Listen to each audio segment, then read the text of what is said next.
Pour comprendre cet événement, Nasser est le premier homme d'État égyptien qui gouverne l'Égypte.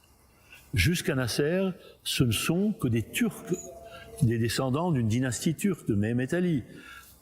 Le père du roi Farouk ne parlait pas l'arabe. Et là, cet homme leur parlait baladi, c'est-à-dire leur langue.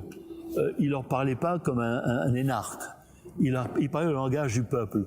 Ils se sont attachés à cet homme, bizarrement, qui a causé leur ruine. Alors il y a deux souvenirs, hein, ceux de 67 et ceux de 70, qui demeurent dans la mémoire collective égyptienne, les souvenirs les plus humiliants, mais aussi les plus exaltants. Vous êtes d'accord ? Valérie, je ne sais pas s'il faut appeler ça exaltant, parce que la période jusqu'à ce que Sadat parte pour la Knesset, l'Égypte va vivre de 67 à 70 et même au-delà.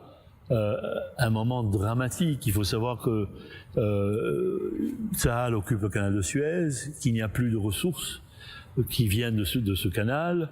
Tout le peu d'argent que possède encore l'Égypte est investi dans une lutte sans fin contre Israël. C'est une période terrifiante pour les Égyptiens. En tous les cas, pendant ces 3 ans, Nasser recommence à négocier avec Washington. Ils essayent de trouver un moyen pour discuter et pour coexister avec Israël. Ils cherchent à créer aussi une alliance, peut-être plus modeste, avec la Libye et le Soudan.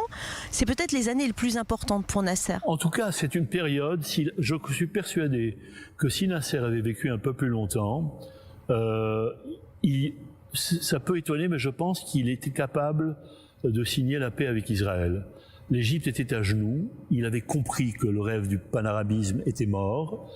Il y a une interview qui est très peu connue, qu'il a donnée à Éric Rouleau, qui était un journaliste égyptien juif d'Égypte, qui travaillait pour Le Monde. Un jour, il l'a fait appeler, et il lui dit « Éric, je voudrais te rencontrer ». C'est après la guerre des 6 jours.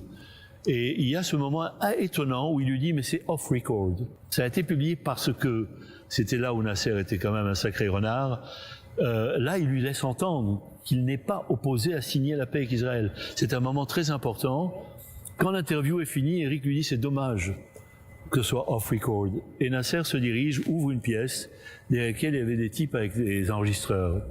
Il dit « tiens, il paraît qu'ils ont enregistré ». Et il a quitté le bureau. Et on a cette interview qui a été publiée dans Le Monde. Est-ce qu'on peut dire que c'est Nasser qui a ouvert le premier kilomètre de la route de la paix entre Israël et l'Égypte? Je ne serais pas d'accord là-dessus, je pense pas. Disons que c'est un rêve inachevé. Mais je pense pas, il fallait plus de temps.